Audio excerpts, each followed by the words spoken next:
Welcome to Storytime with Pops, where every quiet story carries a hidden truth. Here, we uncover the pain of betrayal, the cost of greed, and the moment justice finally comes home. So sit back, listen close, and let Pops tell you a story you won't forget. My cousin evicted Pops from the bakery he built with his own hands, then smiled while calling me the greedy one. She thought the deed was already hers. But inside the wedding cake display, one tiny camera had recorded everything. The morning my cousin locked Pops out of his bakery, there was flour on the sidewalk. Not a little dusting, not something spilled by accident. A full white streak ran from the delivery door to the gutter like someone had dragged a sack across the pavement and let it bleed. Bell & Son's bakery had smelled like warm bread for 42 years. That morning, it smelled like rain, bleach, and disrespect. Pop stood beside me with both hands wrapped around his cane. His wool cap was pulled low, the way he wore it when he wanted the world to believe he was stronger than he felt. 2 weeks earlier, he had fallen in the stockroom and fractured his hip. The doctor said rehab first, home second, work eventually. Pops heard the word eventually as a personal insult. He had asked me to drive him by the bakery just to see it. Then he saw the new lock. The brass handle he polished every Friday was gone. A black keypad had been mounted beside the door. The window display had changed too. His rye loaves, lemon tarts, and cinnamon braids were missing. In their place stood a painted sign, Lydia Bell Events, Weddings, Cakes, Legacy Experiences. Legacy Experiences. I felt my stomach turn. Pops reached for his key anyway. His fingers shook as he pushed it toward a lock that no longer existed. Maybe they changed it for security, he said. He was not asking me. He was giving the world one last chance to be decent. Before I could answer, the front door opened and Lydia stepped out wearing a cream coat, perfect lipstick, and the expression of a woman greeting cameras that were not there. She was my cousin by blood and a stranger by choice. Pops had taken her in after her mother burned through 3 marriages and every apartment that would tolerate her. He gave Lydia her first job, paid for her pastry classes, and let her run the bakery's social media because she said old businesses died when old men refused to evolve. Now she looked at Pops like he was the old part she had finally evolved past. "Uncle Ray," she said too loudly, "you should not be here." Pops flinched at his own name. "It is my bakery," he said. Lydia's smile saddened. It was a beautiful performance. Even the rain seemed to pause for it. "Not anymore," she said. "You signed the transfer, we talked about this." I stepped forward. He signed nothing. Her eyes slid to me, cold under the sympathy. "Of course you would say that, Miles." 2 women inside the bakery turned to watch through the glass. One held a clipboard. Another had a phone raised near her chest. Lydia lowered her voice just enough to make it cruel. "You really thought nobody would notice you pushing him, all those private visits, all those questions about the deed?" Pops gripped my sleeve. "Miles never pushed me." She tilted her head. "Pops, honey, you have been confused since the fall." There it was, the cage with velvet bars. I looked past her into the bakery. The old mixer was covered. The family photos were gone. Someone had hung gold ribbons from the ceiling. A wedding cake sat in the center of the front room, 3 tiers tall, covered in ivory roses and tiny sugar pearls. On top was the ceramic bride and groom that had once belonged to my grandmother. Pops noticed it too. His mouth opened. "That's Rose's topper," he whispered. Lydia smiled wider. I thought it was time the bakery celebrated love again. Then she closed the door in our faces. The new keypad beeped once. Pops stared at the glass as if it had become a wall between him and his own life. I wanted to pound on it. I wanted to drag Lydia into the street and make her say the truth where the whole town could hear. Instead, I looked at the wedding cake. Above the top tier, tucked into the old ceiling beam, a tiny red light blinked. Pop saw me see it. For the first time that morning, his grip tightened with purpose. "Do not tell her," he whispered. I kept seeing Lydia's hand on that door after we drove away. Not shaking, not ashamed, steady. A person who steals in panic looks hunted. Lydia looked promoted. That difference frightened me more than the lock. By noon, Lydia had posted a video. She stood in front of the bakery window with soft piano music playing behind her and a caption that read, "Sometimes love means making impossible choices." I watched it on my phone while Pops slept in the passenger seat, exhausted from 10 minutes of humiliation. In the video, Lydia did not mention locks. She did not mention the deed. She did not mention the way Pops had stared at Grandma Rose's cake topper like she had stolen bone from a grave. She spoke about transition, safety, and protecting Uncle Ray's legacy from people who wanted to exploit him during recovery. People loved it. By 2 o'clock, the comments were full of hearts. "You're so brave, Lydia. Family businesses are so hard. Praying your uncle gets the care he needs. And then, the ones meant for me. Some relatives smell money and circle, like vultures. I hope the cousin backs off. Protect that sweet old man." Sweet old man. Pops would have thrown a rolling pin at anyone who called him sweet in the bakery. When we got home, he refused the recliner and sat at the kitchen table instead. His face had gone gray around the edges. I made tea the way Grandma Rose used to make it, strong enough to bully a spoon upright. "I did not sign," he said. "I know." She said I did. People say a lot of things when they have a door between them and the truth. He almost smiled, then winced as his hip shifted. I set my laptop on the table and pulled up county property records. Bell & Sons Bakery sat on 2 lots downtown, one for the storefront and one for the alley loading dock. Pops had owned them outright since 1998. No mortgages, no liens, no partners. Now the record showed a transfer pending. Grantee, Lydia Bell. Consideration, $1. $1 for the bakery that bought school shoes for half our family, paid hospital bills, fed neighbors after fires, and kept Pops alive after Grandma died. I called the county clerk. She gave me the tired voice of a woman trained not to care too early. "The deed was filed last Friday," she said. "By whom?" "A courier service. It was notarized. My grandfather was in rehab last Friday. Sir, you can contest through the court." Good. The place honest people go after dishonest people already got inside. Pops listened without speaking. When I hung up, he reached across the table and the wood twice, then once. It was an old signal from the bakery. 2 taps meant wait. 1 tap meant watch. "The camera," I said. He looked toward the window, making sure we were alone, though no one stood outside. "Your grandmother hated that fancy cake topper," he said it made the bride look smug. "What does that have to do with the camera?" His eyes cleared. "After Rose died, I put a little camera in the display beam, not for thieves, for me. I used to record wedding cake builds so I could watch them at night when my hands hurt too much to work." Lydia knew about the overhead camera in the decorating room. She did not know I added the one over the front display. My breath caught. "Does it record audio?" Pops shrugged, then winced. "I paid extra." The man could barely use his phone, but he had his own bakery like a retired spy. "Where does it save?" "Old tablet in the flower office, unless she found it." The flower office, a narrow room behind the loading dock where Pops kept invoices, emergency cash, and the good vanilla Lydia said was too expensive. I stood. Pops grabbed my wrist. His fingers were thin but still strong.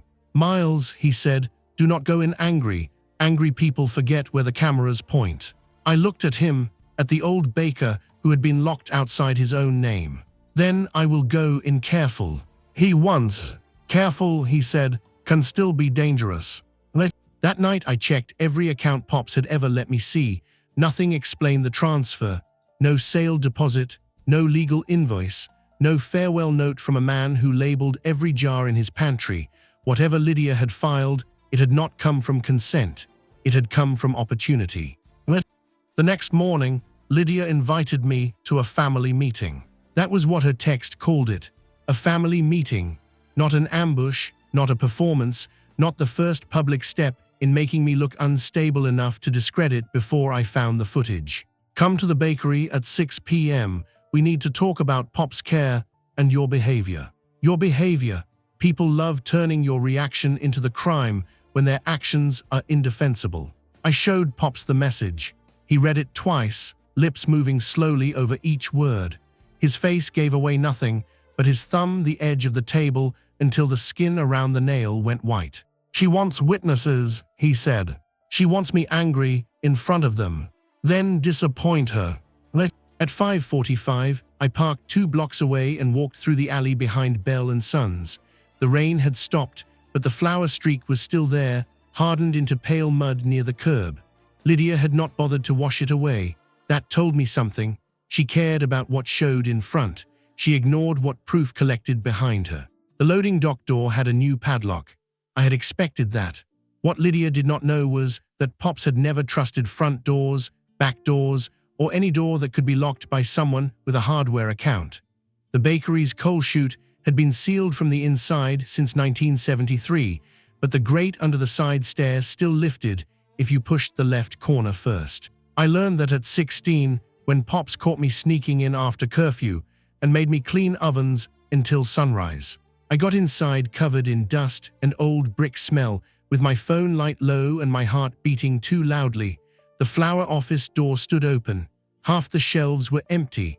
Lydia had moved fast. The tablet was gone. For 1 second, I felt the whole thing collapse.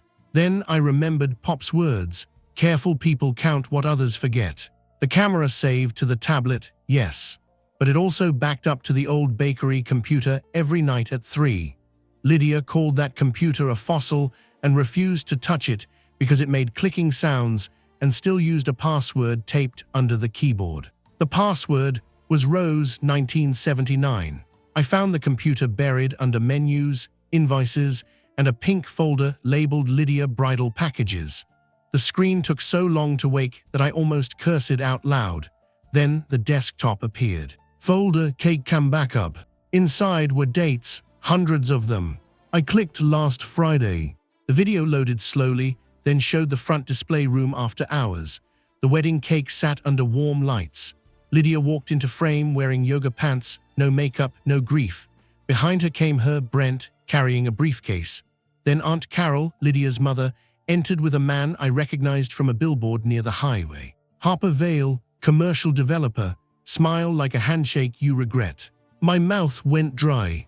They sat at the cake consultation table. Brent opened the briefcase. Papers came out. The camera angle was perfect. Audio crackled, then cleared. Lydia said, "He'll never get it back once the deed records." Aunt Carol laughed. "Ray is too proud to fight from a walker." I pressed a hand over my mouth. Brent slid a pen across the table. Lydia leaned over the document and practiced Pop's signature 3 times on scrap paper. Then she signed the deed. The doorbell rang in the front room. I froze. The family meeting had started early. Through the office wall, I heard Lydia's public voice float through the bakery. "I'm just scared of what Miles might do next," she said. On the screen, video Lydia forged Pop's name. In the next room, performance Lydia made me the threat. I downloaded everything to a flash drive. Then I walked toward her voice, carefully, dangerously, with evidence warm in my palm. The download bar crawled like it was testing my faith. Outside the office, glasses clinked and Lydia's voice softened for another listener. She had turned Pop's Bakery into a theater, and for the first time, I understood the stage lights could burn her too. There were 12 people in the front room when I stepped out of the hallway. Lydia had chosen her audience well. Aunt Carol sat near the wedding cake with a tissue in her hand and no tears on her face. Brent stood behind Lydia, one palm pressed to her shoulder like a campaign poster husband. 2 cousins I barely spoke to had brought their spouses. Pastor from Pop's church held a paper cup of coffee. Even Mrs. from the flower shop was there, which meant Lydia had wanted the entire downtown gossip circuit furnished and seated. They all looked at me like they had been waiting for the villain to enter. Lydia turned slowly. Surprise flashed across her face, then vanished beneath relief. She wanted me there. She wanted to look brave while confronting me. "Miles," she said, soft and wounded, "you came through the back. The front is locked. Because you have been aggressive." Aunt Carol made a small sound, the kind women make when they want men to look dangerous without saying it directly. I looked at the wedding cake. The little red light above it blinked once, steady, unbothered, Pop's secret eye. "Where is Pop's deed?" I asked. Brent smiled with his mouth only. He was a mortgage broker, a part-time entrepreneur, and the kind of man who called everyone buddy until money was involved. "The deed is filed legally," he said. "You need to accept that." Pops was in rehab. Lydia closed her eyes as if my pain exhausted her. He signed before the fall. "That's not what the county record says." The room shifted, not much. "Just enough." Aunt Carol dry eyes. "Ray has been forgetting things for years.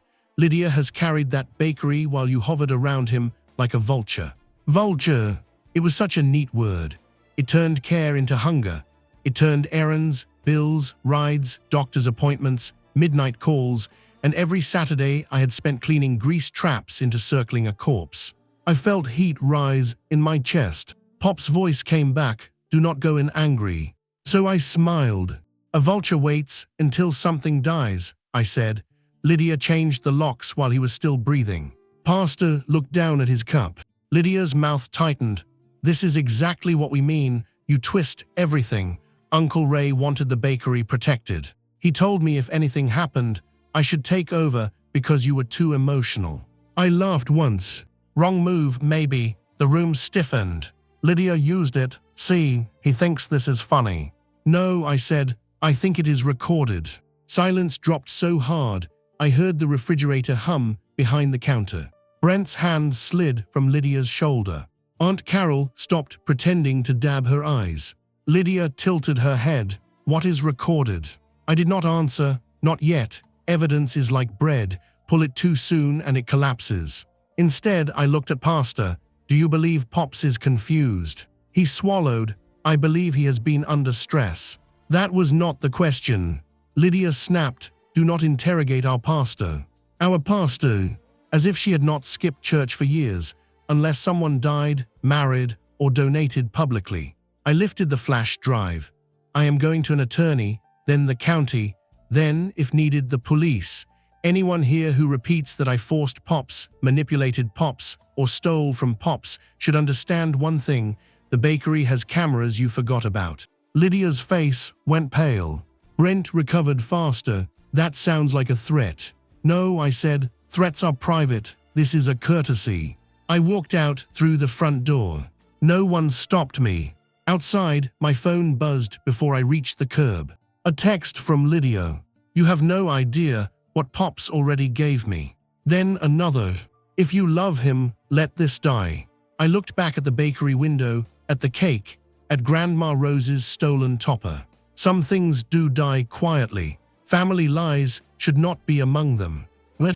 When I got home, Pops was not in his chair. For half a second, panic opened beneath me. His cane leaned against the table. His pills sat untouched beside a glass of water. The living room television murmured to itself. Then I heard a sound from the back porch. Scraping. I found him outside in his robe, dragging a cardboard box from the storage bench with one hand and cursing under his breath. "What are you doing?" I said. "Looking." "For what?" "My apron." I wanted to tell him this was not the time. I wanted to say we had video, legal battles, forged deeds, and a cousin with a developer hiding behind wedding cake frosting. But grief chooses strange objects to become holy. Pops had worn the same white apron every Christmas Eve at the bakery. It was never really white. Flour, butter, cinnamon, and coffee had made it the color of old paper. Grandma Rose embroidered his name on the pocket in blue thread. Ray, though everyone called him Pops after the first neighborhood kid did, and the name stuck like sugar to fingertips. "Lydia took it?" I asked. He stopped moving. "The pictures are gone from the walls," he said. "Rose's topper is in that cake. If she took the deed, she took the apron." His voice cracked on apron, not deed. That was the thing people like Lydia never understand. Stealing property hurts. Stealing symbols desecrates. I helped him back inside and made him sit while I opened the box. Old order forms, holiday ribbons, a broken pastry cutter, a bag of birthday candles from 1996. At the bottom was a VHS tape labeled Grand Opening, and under it, a yellow envelope with Grandma Rose's handwriting. "Do not hide this in the bakery. You are not that clever." Pops laughed before the tears came. Inside the envelope was not the deed. It was a letter dated 23 years earlier, signed by Grandma Rose, Pops, Aunt Carol, and my mother. It explained that Bell & Sons Bakery had been placed in a family protection trust after Uncle Dennis gambled away his share of another property. The storefront belonged to Pops during his lifetime, but upon incapacity or death, it could not be transferred to any individual family member without approval from 2 trustees. My name was listed as successor trustee after my mother. Lydia's deed was not just forged. It was impossible. Why didn't you tell me? I asked. Pops his face. Because your mother died before I taught you how ugly paperwork gets when family smells a building. I thought keeping quiet kept peace. It gave Lydia darkness. I know. That was enough. Old men are allowed regret, but not endless punishment. I called Martin Vale, an attorney whose office sat above the post office and whose reputation was simple. He was expensive because he hated nonsense.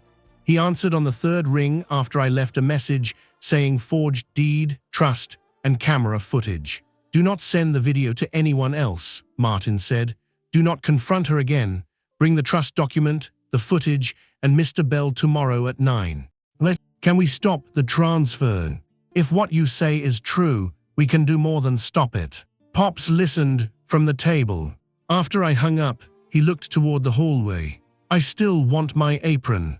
We'll get it back. No, he said, eyes sharpening. I want her wearing it when the truth comes out. For a moment, I saw the man who had fired a supplier in front of 6 customers for shorting flour during a storm. Why? Pop's mouth curved without humor.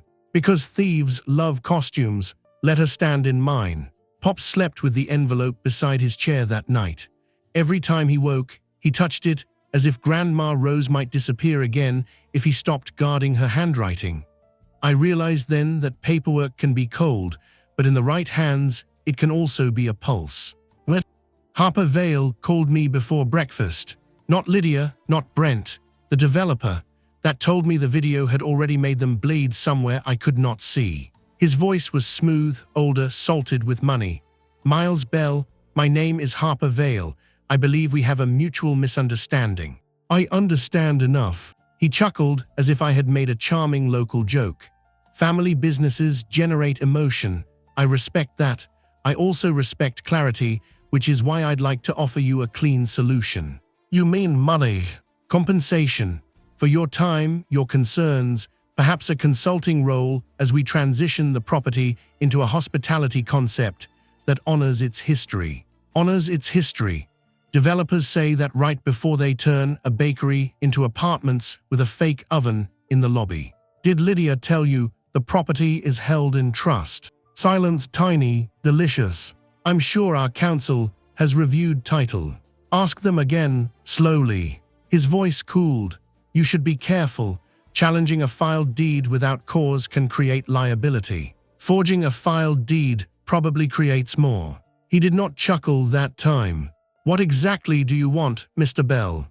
I looked across the kitchen at Pops, asleep over his tea, one hand near the envelope Grandma Rose had left. I want my grandfather's name off your plans. Harper sighed. Sentiment is expensive. So is prison. He ended the call. At 9, Martin Vale's office smelled like old leather and judgment. Pops insisted on wearing a button-down shirt, though he moved like every step had teeth. Martin watched the video without blinking. The first time Lydia practiced Pop's signature, he paused, rewound, watched again, then made a sound low in his throat. That is not clever fraud, he said. That is arrogant fraud. Pops liked him immediately. Martin examined the trust document. This changes everything.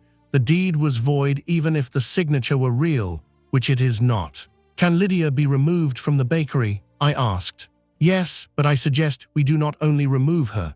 We let her explain herself under conditions where lying becomes expensive. He filed an emergency injunction that afternoon.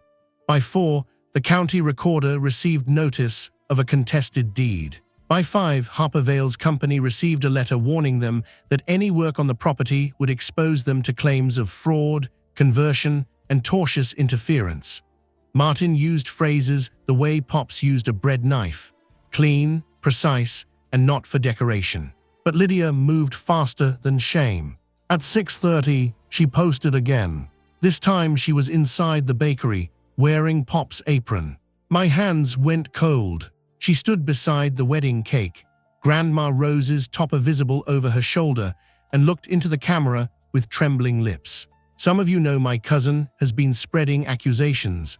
I promised Uncle Ray I would not share private details, but I have to protect this business from someone who has been pressuring him for months. Tomorrow, we're hosting our legacy tasting to celebrate the bakery's next chapter and show the community the truth. Legacy tasting. Pop's apron. A public event.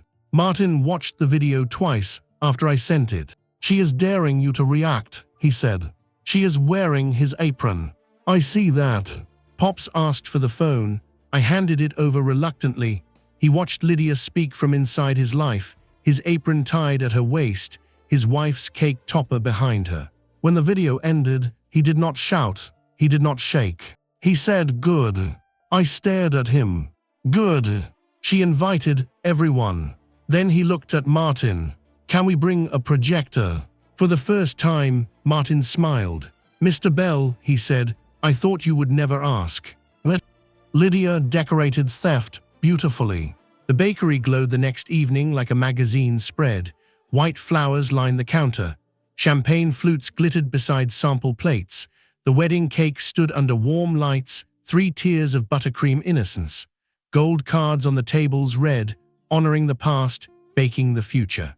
Pops read one card and snorted. "That sounds like a threat to bread." He sat in a wheelchair because Martin insisted, not because he wanted to. The chair helped. People who had believed Lydia looked uncomfortable seeing the supposedly confused old man arrive in a pressed shirt, jaw set, eyes bright enough to cut.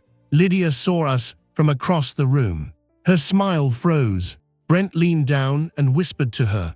Aunt Carol stood near the cake, wearing pearls and panic. Harper Vale was there too, laughing with the mayor like a man who had not received legal warnings less than 24 hours earlier. People turned as Pops rolled inside. Some clapped uncertainly, some stepped forward to hug him. He accepted none of it. He looked at the walls where his photographs had once hung. "Where's Rose?" he asked loudly. The room quieted. Lydia hurried over. "Uncle Ray, this is not a good night. You should have called." Pops looked down at the apron tied around her waist. "Take that off." Her smile trembled. "I wore it to honor you." Thieves always say honor when they mean cover.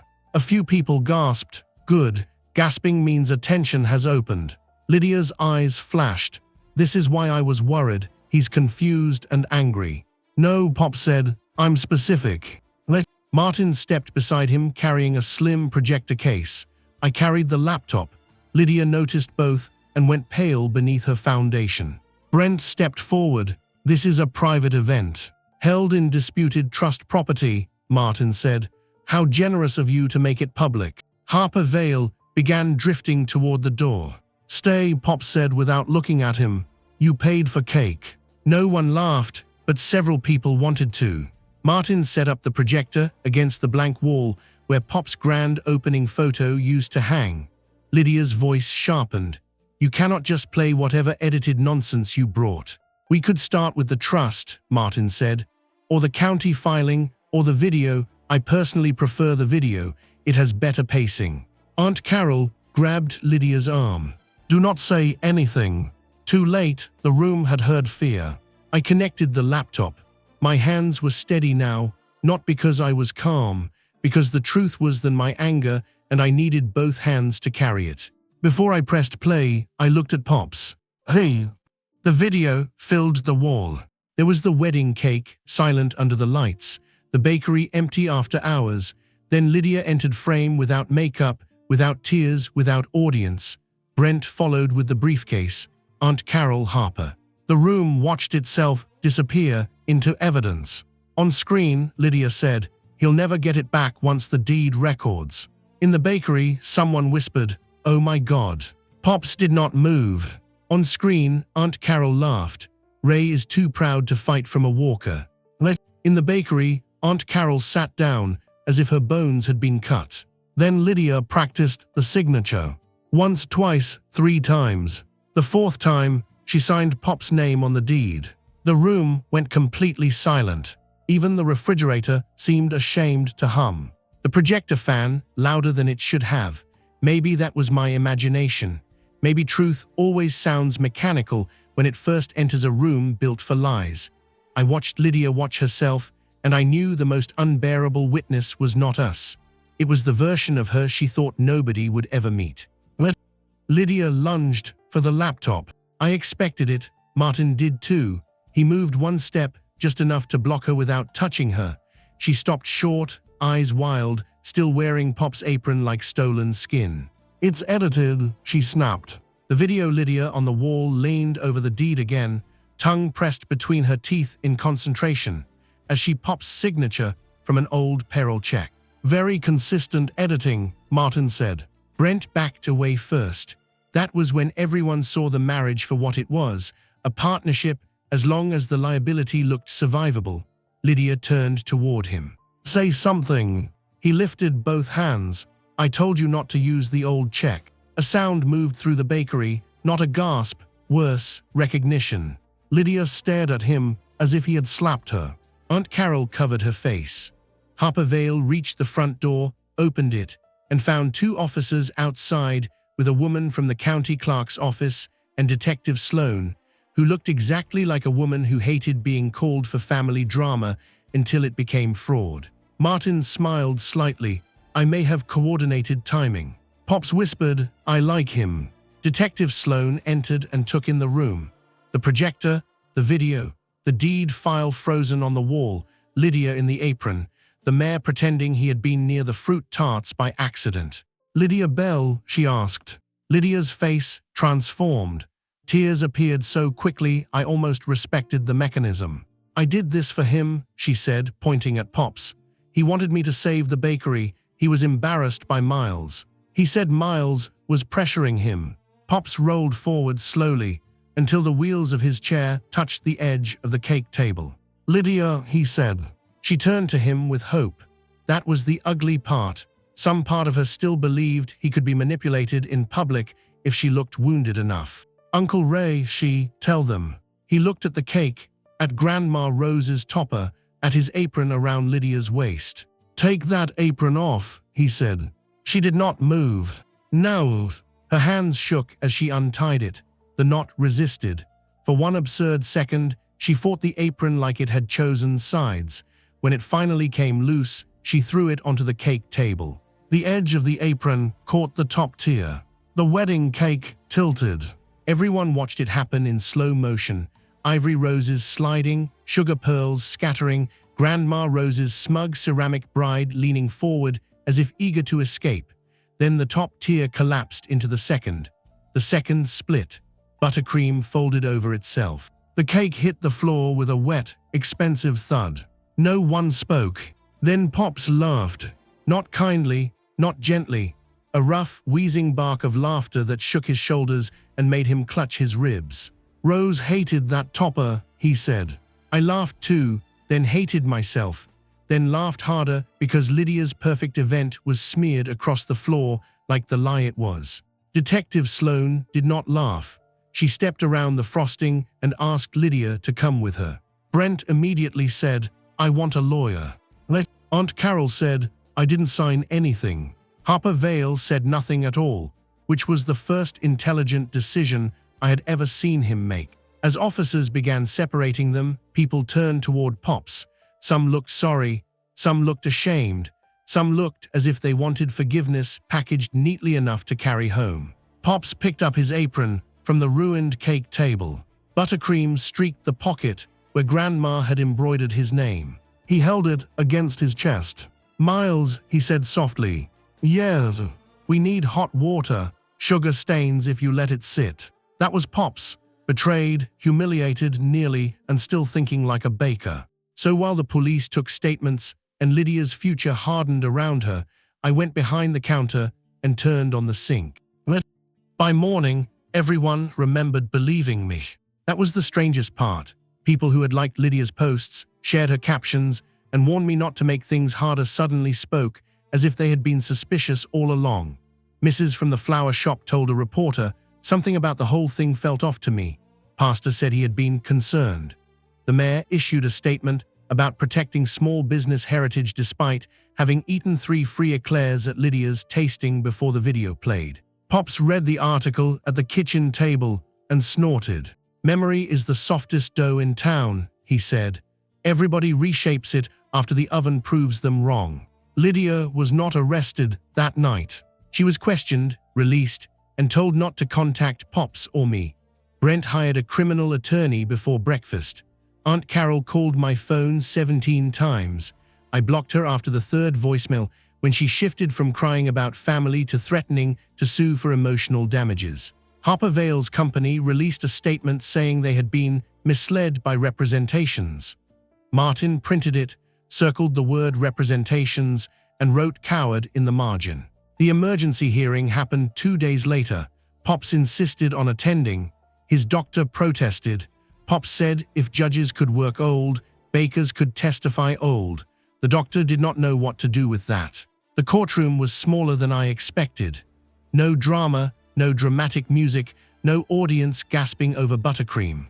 Just benches, microphones, paper, and a judge named Holt, who wore reading glasses on a chain and had no patience for decorative suffering.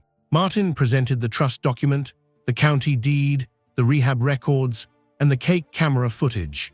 Lydia's attorney argued that family businesses often operated informally, that Pops had expressed a desire for Lydia to take on more responsibility, and that the video lacked context. Judge Holt looked over her glasses.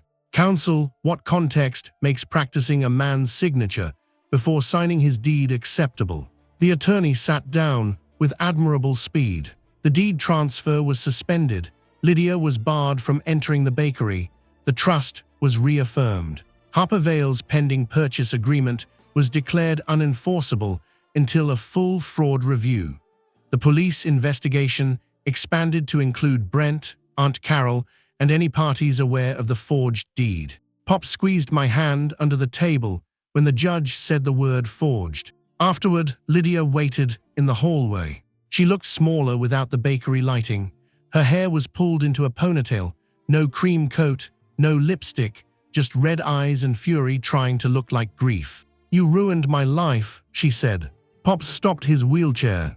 I braced myself. I thought he might answer with anger. Maybe he had earned that. Instead, he said, "No, I stopped paying for the costume." Lydia looked at him like she did not understand. Maybe she did not. People who live by performance forget there is a person underneath until the applause stops. She turned to me. "You always wanted him to choose you." "No," I said. "I wanted you to stop making love a competition you could win by stealing the scoreboard." Her face broke then, but not into repentance, into hatred. "He took me in," she whispered. "He made me believe I mattered. Then he left everything to the trust instead of me." Pop's face changed. There it was, the old wound beneath the new crime. Lydia had not stolen because Pops gave her nothing. She stole because he gave her a place, and she mistook shelter for ownership. "You mattered," Pop said. "That was never the same as owning me." Lydia walked away. For once, no one followed her.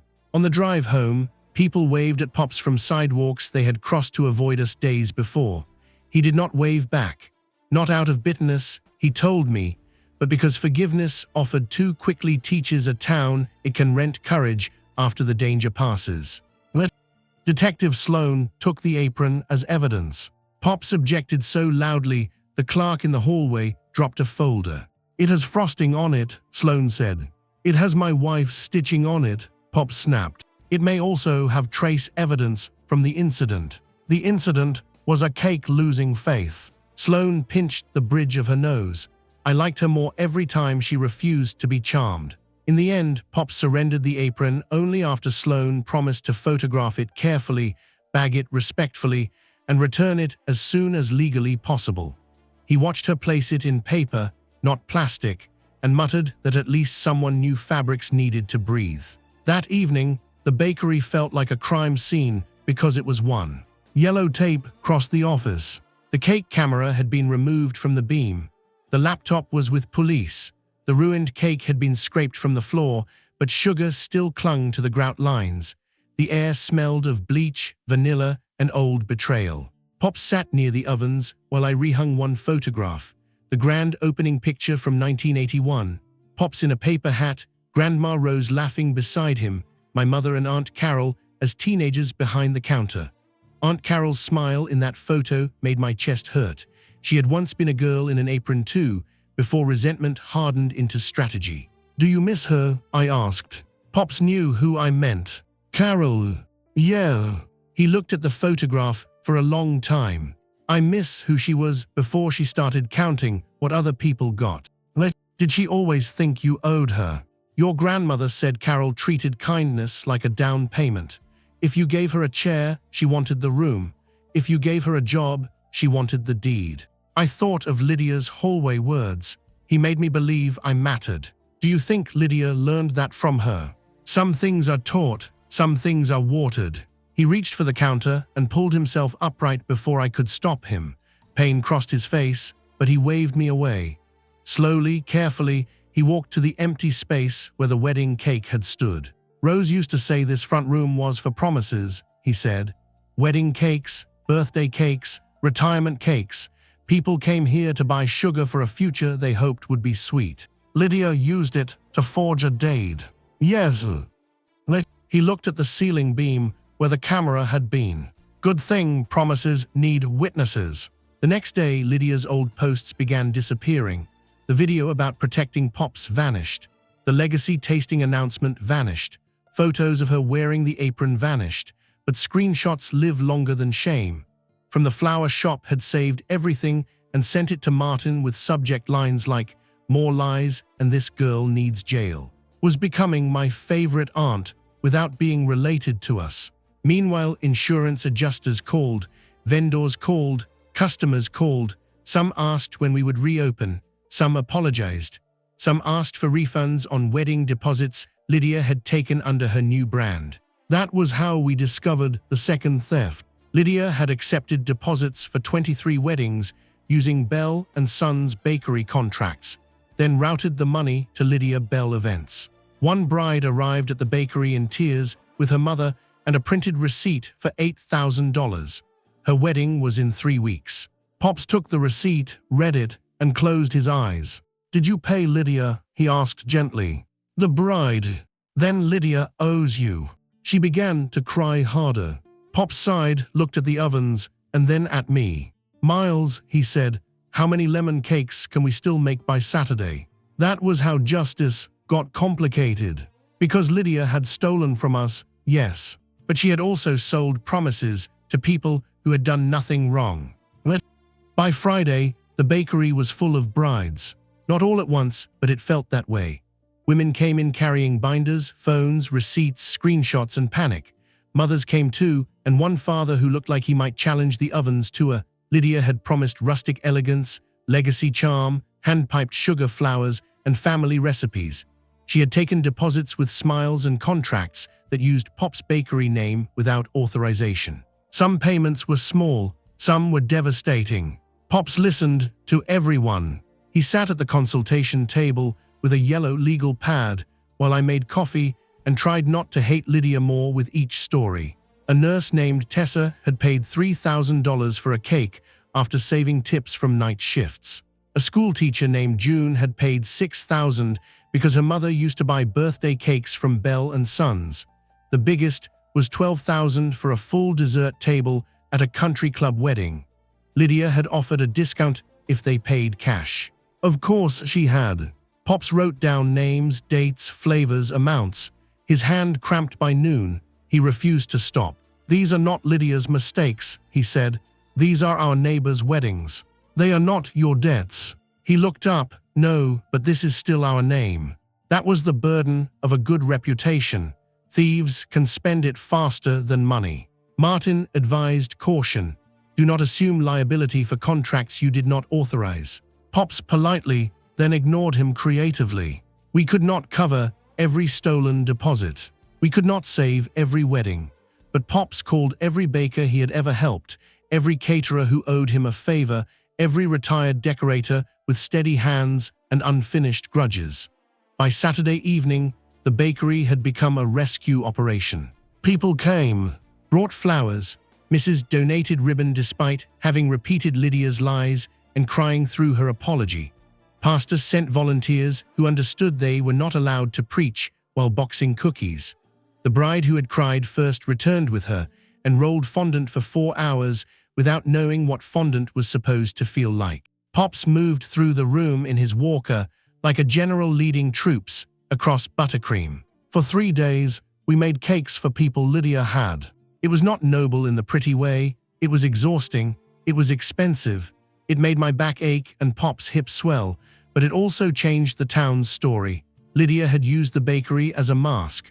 Pops turned it back into a place where people showed up. On Sunday night, after the last emergency cake left in a van full of prayers, Pops and I sat on flour sacks by the back door.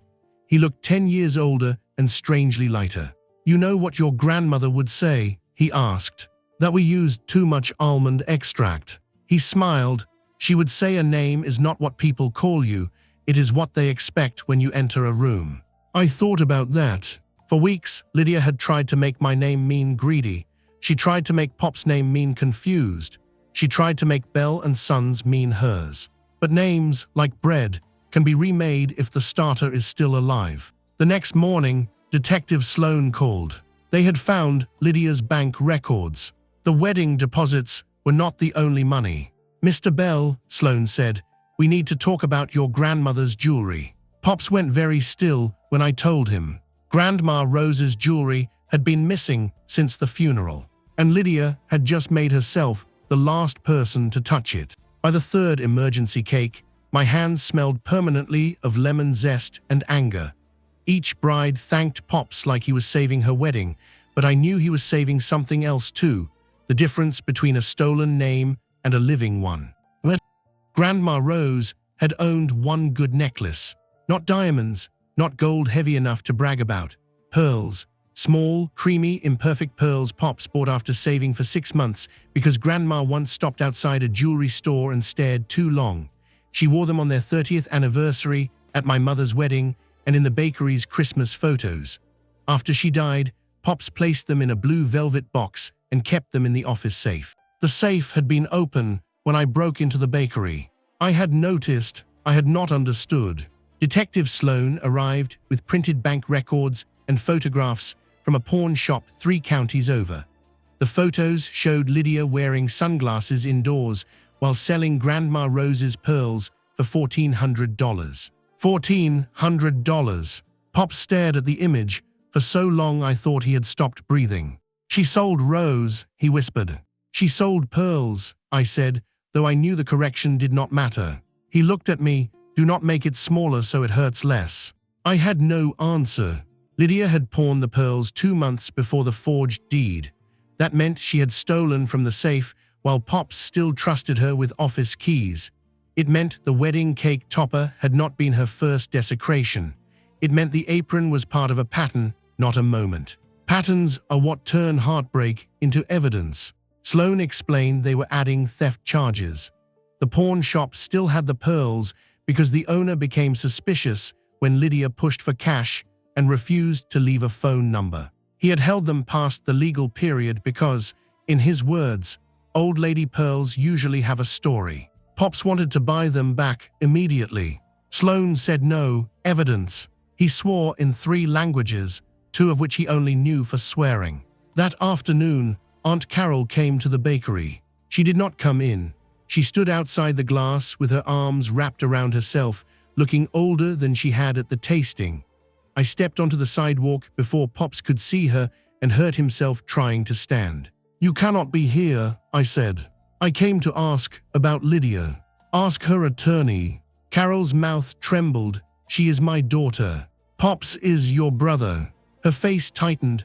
There it was, the old hierarchy. Her child mattered. Her brother's ruin was context. "Ray always had everything," she said. I almost laughed. Pops had arthritis, a bad hip, a mortgage he paid off by working 80-hour weeks, and a dead wife whose pearls had been sold by Carol's daughter. "He had a bakery," I said. "He also had responsibilities. You just liked counting what the sign was worth. Carol's eyes filled. Our father loved him more. There it was, the ancient root under fresh rot. So you helped Lydia forge a deed. She looked away. I told myself Ray would be cared for. Lydia said she would give him a room upstairs when the renovation was done. There is no upstairs room. Harper was going to gut the building. Her face changed. For the first time, I wondered how much Lydia had lied to her too. Not enough to absolve her. Enough to make the family. Carol pressed a hand to the glass. Tell Ray I'm sorry. No. She recoiled. You tell him in court, under oath. She walked away without another word. Inside, Pop stood behind the counter. He had heard enough. She always thought apology should be delivered by someone else, he said. Then he turned toward the empty safe. Miles, call Martin. If Carol wants to talk, she can talk where lies have consequences. Aunt Carol broke before Lydia did. Not out of conscience, out of survival. There is a difference, and Martin insisted we remember it. Her attorney arranged a statement in exchange for cooperation consideration. That phrase made Pops roll his eyes so hard I worried about his blood pressure. Cooperation consideration meant Carol wanted credit for telling the truth after the truth had already kicked the door down. We sat in a conference room with beige walls and bad coffee. Carol sat across from us, hands folded, face bare of makeup. Without pearls, lipstick, and performance, she looked like Pops around the eyes. That hurt him, I saw it. Detective Sloan began with the deed. Carol admitted she knew Lydia planned to transfer the bakery. She admitted she attended the after-hours meeting with Harper Vale. She admitted she saw Lydia sign Pop's name. She claimed she thought Pops had verbally approved the transfer. Martin leaned forward. Did Mr. Bell ever tell you he approved the transfer? Carol looked at Pops. He did not rescue her. No, she said. Did you tell anyone he had? Yes. Why? Her lips trembled. Because Lydia said if we didn't act quickly, Miles would take everything and sell it. I stared at her. You believed that? I wanted to. That was the first honest sentence she had spoken. Sloan moved to the pearls. Carol denied knowing Lydia pawned them. I believed her, unfortunately. Her grief at the photograph looked real, and real grief is messier than performance. She covered her mouth and whispered, Rose loved those. Pop said nothing. Then came the developer. Carol admitted Harper Vale promised Lydia a consulting role, a cash advance after closing, and a family legacy suite in the new boutique hotel planned for the bakery site. There had never been any plan to preserve Bell & Sons. The ovens would be removed. The apartments above would become luxury rooms. The front sign would be kept as a decorative element in the lobby. Pop's hand curled into a fist on the table. Decorative, he said. Nobody answered. The final question came from Martin. Mrs. Bell, who suggested using concerns about Mr. Bell's cognition to support the transfer. Carol closed her eyes. Lydia, who suggested accusing Miles of pressuring him. Lydia, who suggested staging the legacy tasting. Carol's voice cracked. Lydia, she said, if the whole town saw Ray unstable, nobody would question why she took over. Pop stood so abruptly his chair scraped backward. Pain crossed his face, but he stayed upright. I was not unstable, he said. Carol cried then, not prettily, not usefully. Ray, I am sorry. He looked at his sister for a long moment. You were sorry when Dennis gambled the farm money. You were sorry when you borrowed from Rose and did not pay her back. You were sorry when Lydia stole from the till at 17 and you said she was anxious. Carol, your sorry always arrives after someone else pays. Carol lowered her head. The room stayed silent. On the drive home, Pop stared out the window. Do you hate her? I asked. No. Do you forgive her? No. He watched the town pass by, the florist, the bank, the post office, the bakery sign covered by legal notices. Then what do you feel? He sighed, tired of making room at the table for people who keep stealing the chairs. That became the rule for everything that followed. Lydia pleaded not guilty at first. Of course she did. People like Lydia believe accountability is a negotiation that begins with denial. Her attorney claimed the video showed informal document preparation and that Pops had long expressed intent to place her in control. The judge looked as if she wished lawyers came with mute buttons. Then the bank records arrived. Then the pawn shop footage. Then Brent turned. He gave prosecutors emails, draft contracts, and voice messages where Lydia explained exactly how to make Pops look confused. One message stood out because cruelty enjoys clarity when it thinks no one else will hear. If Miles gets loud, we lean into elder concern. If Uncle Ray gets loud, we say rehab changed him. People believe women crying before they believe old men yelling. Detective Sloan played that message for us before court. Pops listened once and asked her to stop. "I know enough." Lydia changed her plea 2 weeks later. The courtroom was full but quiet. No ruined cake, no dramatic collapse, just Lydia standing before the judge in a gray suit, hair pulled back, face arranged into humility she had probably practiced. Aunt Carol sat behind her, smaller than I had ever seen her. Brent sat on the other side with his attorney and looked allergic to eye contact. The prosecutor read the charges: forgery, attempted property theft, fraud, theft by deception, elder exploitation, conspiracy, and receiving money through unauthorized wedding contracts. Hearing it all in one list made the crime sound less like family drama and more like what it had always been: a business invasion wearing blood as camouflage.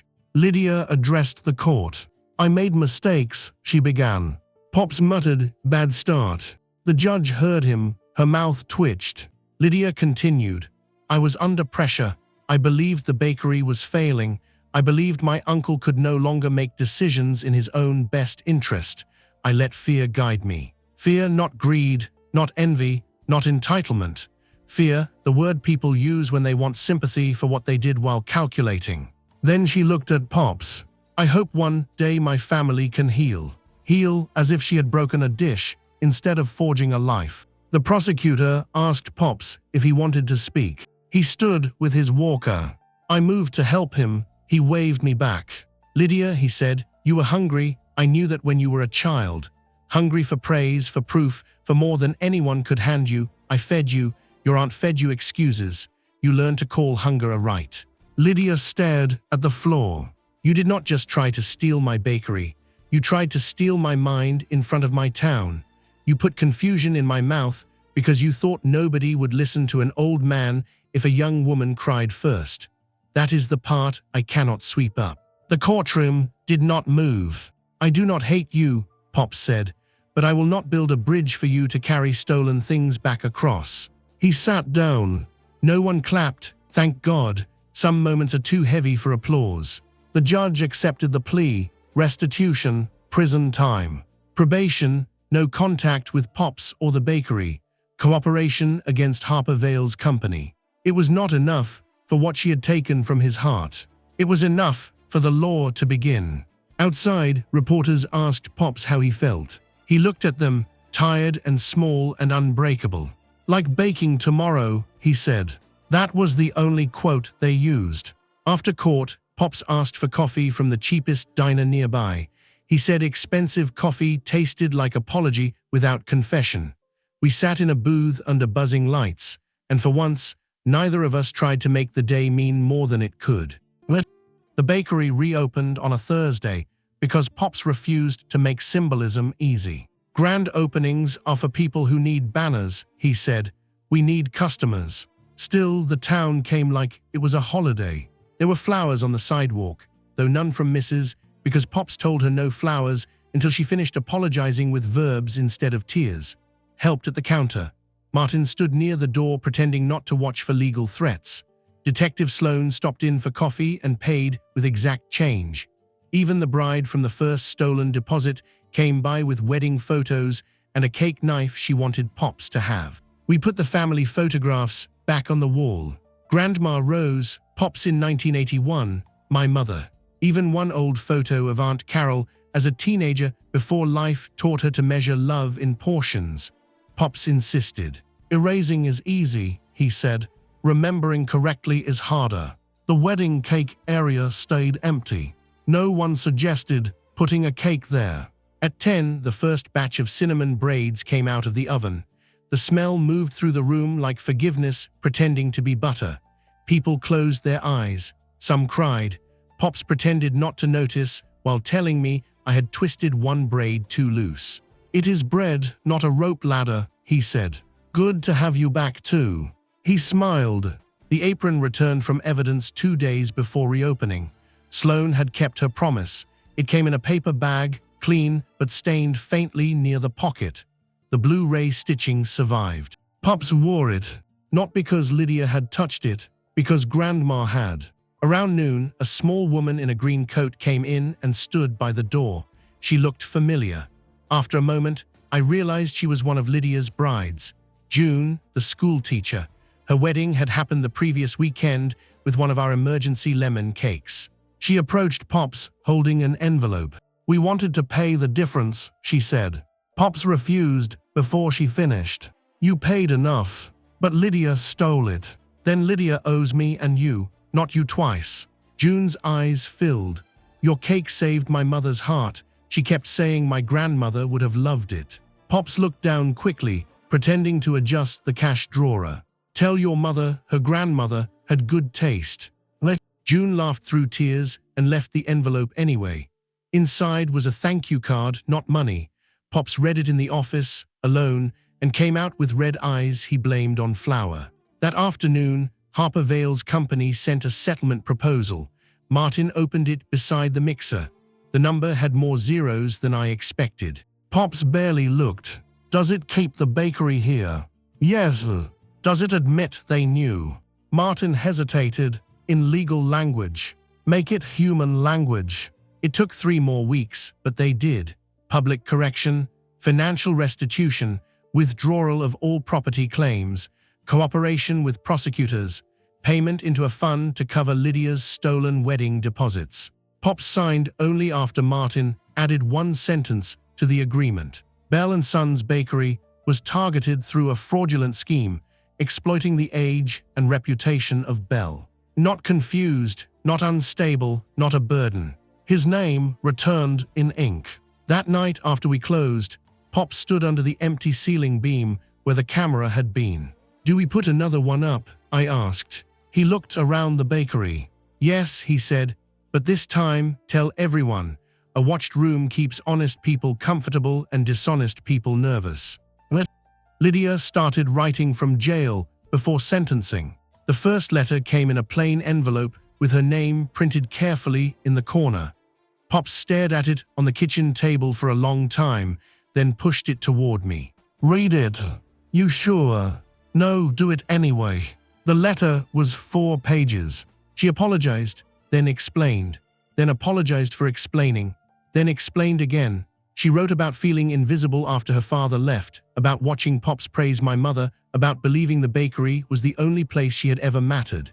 She said she convinced herself she was preserving it. She said Brent pushed numbers at her and Harper promised security and Aunt Carol fed old resentment until it felt like justice. Near the end, she wrote, "I know I made you look confused. I hate myself for that most." Pops closed his eyes when I read that line. "Again," he said. I read it again. He not satisfied, but listening. The second letter arrived a week later, shorter, less polished. She admitted she sold Grandma Rose's pearls because she needed money to cover deposits she had already spent. She wrote that when she handed them over, she told herself they were just objects. Then she dreamed of Rose for 3 nights. Pops did not ask me to read that one twice. The third letter included a drawing she had made of the bakery window from memory. It was good.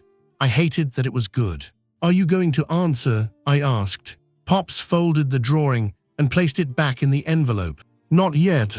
"Does not yet mean maybe?" He looked at me over his glasses. "It means not yet." That winter, the bakery found a new rhythm.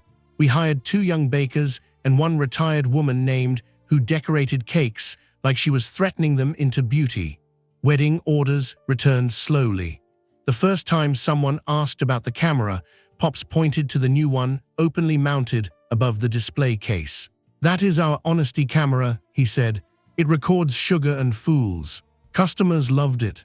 Some waved at it, kids made faces, brides asked if they could get time-lapse videos of their cakes being decorated.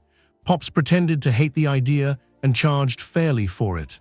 The camera that had exposed Lydia remained evidence until after sentencing. When it came back, Pops did not reinstall it. He placed it in a shadow box with the forged deed copy, one printed still from the video, and Grandma Rose's cake topper repaired badly enough to show the crack. Under them, he put a handwritten card. "Truth does not need to be pretty to hold." I thought that was the end of the letters. Then, 3 days before Lydia's sentencing, one arrived addressed to me. "Miles, I hated you because Uncle Ray trusted you without making you perform for it. I thought if I took the bakery, I could finally become the person everyone had to see first. That is not an excuse. It is the ugliest true thing I know how to write. I do not expect forgiveness. I am asking you not to let my mother turn my sentence into another story where she is the victim. She knew enough. She always knew enough." "Lydia, I read it twice. Then I gave it to Martin. Because sometimes an apology is also evidence."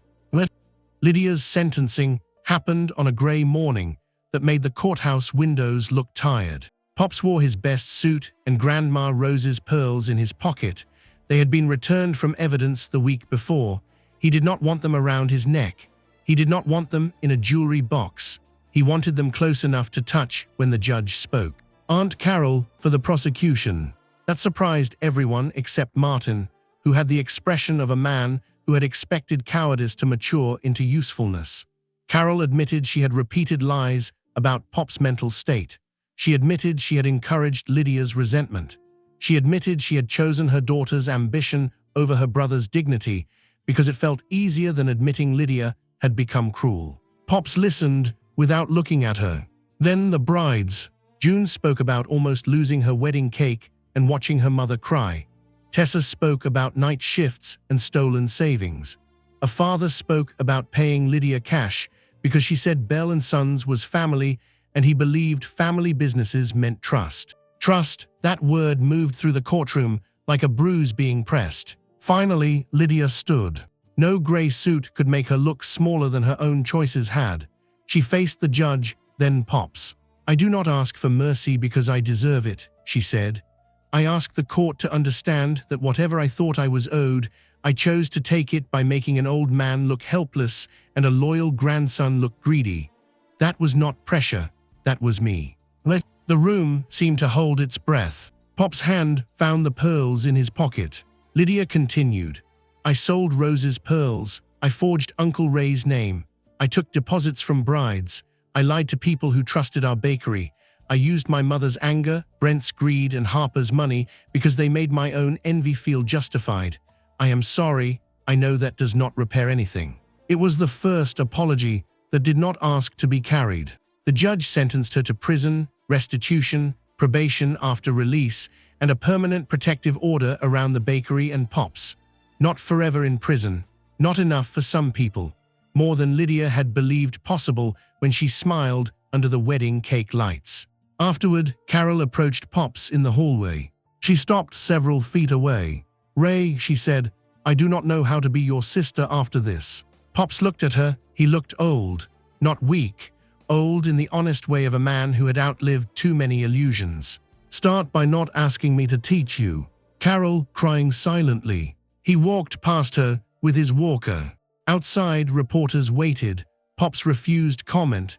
He did not owe the town another quote. In the car, I asked if he was okay. "No." "Will you be?" He looked out at the courthouse steps. "Maybe that is not nothing." At home, he placed Grandma Rose's pearls on the kitchen table. Sunlight touched them, making each imperfect pearl glow. "Rose would have worn them to court," he said. "She would have worn red lipstick too."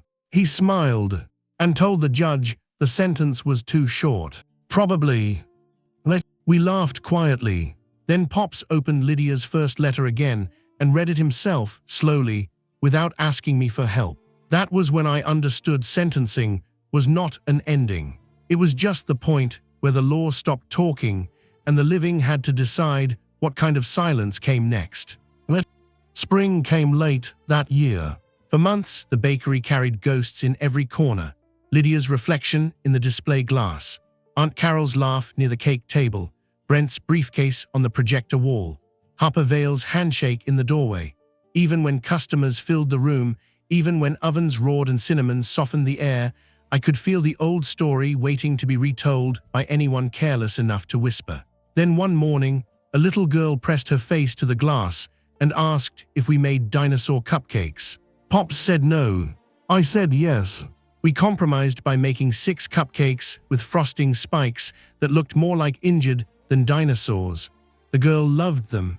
Her father ordered 2 dozen for Saturday. Pops pretended this was an insult to baking tradition and spent an hour improving the spikes after closing. That was when the bakery began to feel alive again. Not healed, alive. There is a difference. Healing suggests the wound agrees to vanish. Life means the wound has to make room for Tuesday. We started recording cake builds openly with the Honesty camera. Brides requested copies. Kids watched time-lapses. Pops became accidentally popular online after a clip of him saying, "Fondant is edible wallpaper," reached more views than any Lydia video ever had. He hated this until someone from Oregon ordered a birthday cake design based on his quote. "Do not tell me about the internet," he said, while asking how many views it had. The settlement money covered the stolen deposits, legal fees, and repairs. Pops refused to remodel the front room, but allowed new flooring after Martin called the old tile a liability and threatened to put it in writing. We kept the cracked cake topper in the shadow box. We hung the grand opening photo above it. Under the photos, Pops added one more card. "We do not erase, we label correctly." Aunt Carol did not come to the bakery. She sent one letter every month. Pops read them, placed them in a drawer, and never replied. Some people called that cruel. I called it a boundary with postage. Lydia wrote less often after prison intake. Her letters changed. Less explanation, more description, the sound of doors, the woman in the next bunk who drew birds, the chapel volunteer who made terrible coffee, the GED class she helped tutor because prison discovered she could teach math when nobody let her perform innocence. Pops read those letters too. One evening, he handed me a postcard. On it, Lydia had drawn the bakery's front window again. This time she had not placed herself inside. She had drawn Pops at the counter and me by the ovens. In the corner, a small camera watched over a wedding cake.